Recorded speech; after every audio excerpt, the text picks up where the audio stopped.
Hello students, আমি Nitish sir জ্ঞানজ্যোতি coaching সেন্টারের পক্ষ থেকে তোমাদের প্রত্যেককে জানাই আরো একবার স্বাগত। তো স্টুডেন্টস, আজকে আমি তোমাদের সঙ্গে আলোচনা করব এনইপি 4 ইয়ার আন্ডার গ্র্যাজুয়েট প্রোগ্রামে অধীনস্থ যে সমস্ত ছাত্রছাত্রীরা যারা নর্থ বেঙ্গল ইউনিভার্সিটি আন্ডার বিভিন্ন কলেজগুলোতে 4th সেমিস্টারে পড়াশোনা করছো, মেজর কোর্স অথবা মাল্টিডিসিপ্লিনারি কোর্স নিয়ে বাংলা রেখেছো, তাদের জন্য আজকে 4th সেমিস্টার মেজর পেপার 8 এর বাংলা, অথবা মাইনরে যারা বাংলা রেখেছো তাদের জন্য, অথবা ডিএসসি তে যারা বাংলা রেখেছো তাদের জন্য, অর্থাৎ মাল্টিডিসিপ্লিনারি কোর্স কিংবা মেজর কোর্সের স্টুডেন্ট সকলের জন্য কিন্তু আজকের এই ক্লাসটি ভীষণ গুরুত্বপূর্ণ। তার কারণ আজকে আমি আলোচনা করব ক্লাস নাম্বার 4 নিয়ে, যেটা ইউনিট নাম্বার 2 থেকে উপন্যাসের রূপরীতি থেকে রোম্যান্স সম্পর্কে আলোচনা করো আজকে। তো যারা এখনো পর্যন্ত আমাদের চ্যানেলটিকে সাবস্ক্রাইব করেনি তারা অবশ্যই চ্যানেলটিকে সাবস্ক্রাইব করে পাশে থাকা বেল আইকন অল প্রেস করে দেবে, যাতে নেক্সট টাইম থেকে কোনো ভিডিও আপলোড করলে তার নোটিফিকেশনটা তুমি সবার আগে পেতে পারো। এছাড়া যারা ভাবছো যে অনলাইনে আমাদের ক্লাস জয়েন করবে তারা অবশ্যই যোগাযোগ করবে আমাদের অফিসিয়াল নাম্বার 7076398606 নাম্বার অথবা 6295916282 নাম্বারে। তোমাদের টোটাল কোর্স ফি রয়েছে তোমাদের এই সাধ্যের মধ্যে জাস্ট ফর 1199 রুপিসের বিনিময়ে তোমরা পুরো কোর্স করতে পারো। যারা মেজর কোর্সের স্টুডেন্ট রয়েছে, যারা মাল্টিডিসিপ্লিনারি কোর্সের স্টুডেন্ট রয়েছে, তাদের জন্য কোর্স ফি রয়েছে 699 রুপিস অল সাবজেক্ট। তো দেরি না করে আজই যোগাযোগ করো আমাদের সঙ্গে এবং যুক্ত হয়ে যাও আমাদের অনলাইন ক্লাসে। তো তোমাদের কোর্স ডিটেইলসে কি রয়েছে, নোটস পিডিএফ আকারে পাচ্ছ, ডাউট ক্লিয়ারিং সেশনস পাচ্ছ, রেকর্ডেড ভার্সনে ক্লাস পাচ্ছ, সাজেশনস পাচ্ছ, মক টেস্টের সিরিজ পাচ্ছ এবং লাইভ ক্লাসেসও পাচ্ছ। সবকিছু মিলিয়ে কিন্তু আমাদের কোর্স ফিটা এটা নেওয়া হচ্ছে। চলো শুরু করব আজকের ক্লাসটি, ভীষণ গুরুত্বপূর্ণ একটি ক্লাস। কি বলছে এখানে দেখো, উপন্যাসের রূপরীতি থেকে রোম্যান্স সম্পর্কে আলোচনা করো। কি বলেছে দেখে নেব। বলছে উপন্যাসের রূপরীতিতে রোম্যান্স একটি বিশিষ্ট বা প্রাচীন ধারা, যা বাস্তবধর্মী উপন্যাসের চেয়ে আলাদা কিন্তু বৈশিষ্ট্য মণ্ডিত। তাহলে বাস্তবধর্মী যে উপন্যাস রয়েছে তার থেকে কিন্তু রোমান্স ধর্মীটা একটু আলাদা আলাদা রকমের হয়ে থাকে। তো বলছে রোমান্সের মূল ভিত্তি হলো কল্পনা প্রবণতা। এখানে রোমান্সের মধ্যে কিছু কল্পনা আছে, কিছু কাল্পনিক বিষয় রয়েছে এখানটায়, এবং কি বলছে অতি প্রাকৃত বা অসাধারণ ঘটনার প্রাধান্যও কিন্তু এখানে লক্ষ্য করা যায়। এখানে কোনো সাধারণ ঘটনা তুমি পাবে না, একটা অসাধারণ ঘটনা কিন্তু এখানে থাকবে রোমান্স ধর্মী উপন্যাসে। তারপরে কি বলছে যে যেখানে সাধারণ উপন্যাসে প্রত্যাহিক জীবনের ধুলিমলিন বাস্তবতা এবং কার্যকরণ সম্পর্কে নিখুঁত বর্ণনা থাকে, সেখানে কিন্তু রোম্যান্সের লেখক বাস্তব জগতের কিন্তু সীমানা অতিক্রম করে এক মায়াবী ও রোমাঞ্চকর জগৎ কিন্তু সৃষ্টি করেন। হ্যাঁ, এই ধারার কাহিনীতে নায়ক নায়িকার কিন্তু শৌর্যবীর্য আর অলৌকিক সংযোগ, দুঃসাহসিক অভিযান এবং প্রবল আবেগপূর্ণ প্রেম কিন্তু এখানে প্রাধান্য পায়। অর্থাৎ রোম্যান্স মানেই যেন একটা জাস্ট মানে একটা কেমিস্ট্রি থাকবে।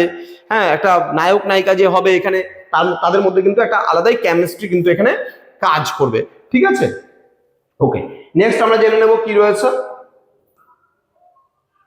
কি বলছে দেখো, বঙ্কিমচন্দ্র চট্টোপাধ্যায়ের মতে উপন্যাসে যেখানে লেখক সমাজের দর্পণ হতে চান, রোম্যান্সে সেখানে কিন্তু তিনি একজন স্বপ্নদ্রষ্টা বা রূপকথার জাদুকর।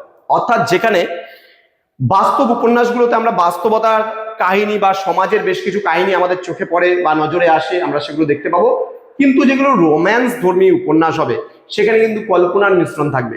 যেমন রোম্যান্স ধর্মীতে আমরা কি ভাবি যে আমার স্বপ্নের মানুষটা যদি আমার রাতের স্বপ্নে আমার পাশে আসতো খুব ভালো হতো, আমি যদি আমার স্বপ্নের মানুষটার সঙ্গে অনেক দূরে ঘুরতে চলে যেতে পারতাম, সেখানে কোনো বাধা থাকতো না, খুব ভালো হতো। অর্থাৎ রোম্যান্স ধর্মীতে কি থাকে, কল্পনার অনেক মিশ্রণ থাকে, এখানে অনেক কিছু ভাবাবেগ কিন্তু এখানে কাজ করে। ঠিক আছে, রোম্যান্স ধর্মী উপন্যাসের মধ্যে অর্থাৎ কবির কল্পনার জগৎটা কিন্তু এখানে বা উপন্যাসিক যে থাকে তার কিন্তু কল্পনার জগৎটা কিন্তু এখানে প্রাধান্য হয়ে ওঠে, বড় হয়ে ওঠে। দেখো আমরা কল্পনায় অনেক সময় অনেক কিছু ভাবি, তাই না? আমাদের স্বপ্নের রাজকুমার হোক বা স্বপ্নের রাজকুমারী হোক আমাদের কাছে আসুক, ধরা দেখ, এবং তার সঙ্গে আমরা যেখানে খুশি চলে যাই, সময় কাটাই, যেন আমাদের মাঝে কোনো বাধা না থাকে। আমরা কিন্তু এই ধরনের জিনিসগুলো স্বপ্নেই একমাত্র দেখতে পাই। তো এই রোম্যান্স ধর্মী উপন্যাসে কিন্তু এই প্রাধান্যগুলো কিন্তু লক্ষ্য করা যায়। রোম্যান্টিকতা কাকে বলছে, যে যেটা আমি ভাবছি যে আমার এটা হতে পারে বা এরকম হতে পারে, কিন্তু বাস্তবে এটা সম্ভব না। আমরা ভেবে ভেবেই আনন্দ নেই, ভেবে ভেবেই কল্পনা করতে পারি। আমি দেখতে ভীষণ খারাপ, কিন্তু আমি একটা মেয়েকে খুব ভালোবাসি এবং তাকে আমি আমার কল্পনার জগতে নিয়ে আসছি, কিন্তু আমি জানি যে সে আমাকে পছন্দ করবে না, তারপরেও তাকে রাস্তা থেকে দেখতে যেন ভালো লাগে, পাশ থেকে যেন দেখলে মনে হয় যে সে আমার কল্পনার একজন রাজকুমারী, তাই না? তো এগুলো কিন্তু ভাবাবেগ মনের মধ্যে যখন আসে তখনই কিন্তু এই কাল্পনিক বা রোমান্টিক যে উপন্যাস আছে সেই উপন্যাসের কিন্তু সৃষ্টি হয়, তাই না? তো এখানে যাই হোক বলছে রোম্যান্সের চরিত্রগুলো প্রায়শই আদর্শায়িত বা অতি মানবীয় গুণসম্পন্ন হয় এবং কাহিনীর গতি প্রকৃতিতে আকস্মিকতা এবং চমৎকারিত্বের আধিক্য কিন্তু দেখা যায়। যেমন মনে করো সাপোজ কোনো একটা বয়ফ্রেন্ড আছে, তার গার্লফ্রেন্ডকে মনে করো রাতের বেলায় বলছে, এই শোনা শোনো না, একটু ছাদে এসো তো। হ্যাঁ, কেন ছাদে যাবো কেন এখন? তুমি এসো না, দেখো না রাতের চাঁদটা কত সুন্দর। দেখবা এই যে ব্যাপারগুলো বোঝাচ্ছে। এবার তুমি বলতে পারো না সত্যি ছেলেটা কত রোমান্টিক। আসলে রোমান্টিক মানে কি, যে কল্পনার কথা বেশি ভাববে, যে কল্পনা বা কাল্পনিকতার কথা বেশি ভাববে, সে অবভিয়াসলি রোমান্টিক হবে। কিন্তু যে বাস্তব জগৎকে ভাববে, বাস্তব জিনিসটাকে উপভোগ করেছে, বাস্তব জিনিসটাকে প্রতি মুহূর্তে রিয়ালাইজ করেছে, তার মধ্যে অত রোমান্টিকতা বাবা আসবে না, এটা মানতেই হবে, তাই না? আচ্ছা, মধ্যযুগের মঙ্গল কাব্য বা বীরগাথার আধুনিক রূপ হিসাবে একে বিবেচনা করা যেতে পারে। বিংশ শতাব্দীতে বাস্তববাদী উপন্যাসের জয় জয়কার ঘটলেও কিন্তু মানুষের চিরন্তন কল্পনাপ্রীতি ও রোমাঞ্চ সন্ধানের কিন্তু কারণে সাহিত্যের রূপরীতিতে রোমান্স কিন্তু আজও তার নিজস্ব মহিমা ও আবেদন কিন্তু অক্ষুণ্ণ রেখেছে। মূলত যা আমাদের প্রত্যাহিক অভিজ্ঞতার কিন্তু অতীত, কিন্তু অনুভবের কাছাকাছি সেই চিরন্তন বিস্ময় বোধই হলো রোমান্সের প্রাণ। অর্থাৎ আমরা বিশ্বাস করি, আমরা যাকে ভালোবাসি তাকে আমরা পেতে চাই, তাকে নিয়ে স্বপ্ন দেখতে চাই, তাকে স্বপ্ন দেখাতে চাই। তাহলে এই রোমান্টিক যে উপন্যাসগুলো রয়েছে, এই উপন্যাসে কিন্তু এই বিষয়গুলোই প্রাধান্য পায়। তো আশা করি আজকের ক্লাসটা খুব সুন্দরভাবে বুঝতে পেরেছো। তো কেমন লাগলো না লাগলো অবশ্যই কমেন্ট করে কমেন্ট বক্সে জানাবে। এবং তোমরা যারা ভাবছো যে আমাদের সঙ্গে অনলাইনে ক্লাসে যুক্ত হবে, তারা অবশ্যই যোগাযোগ করো আমাদের অফিসিয়াল নাম্বার 6295916282 এবং 7076398606 নাম্বারে। দেখা হচ্ছে খুব তাড়াতাড়ি আরো একটা নতুন ক্লাস নিয়ে তোমাদের সঙ্গে। তোমরা প্রত্যেকেই ভালো থেকো, সুস্থ থেকো। Thank you so much, thanks for watching after all, thank you.